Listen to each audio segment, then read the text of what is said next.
Hello friends, welcome to the channel. In this one we're discussing how to create a custom color palette from an image in Canva. So Canva automatically analyzes every photo on your canvas and generates a 5-color palette for it in the background.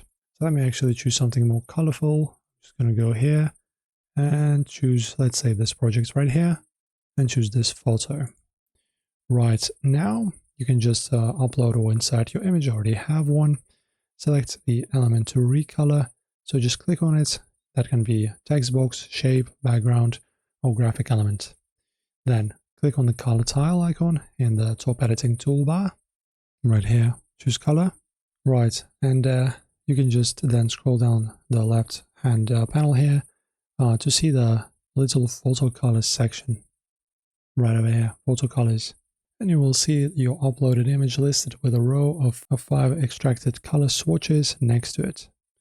Click any of those, let's say this one, and this will apply the exact shape or shade from the image to your selected element. That is it, guys. Enjoy. If this was helpful, make sure to subscribe.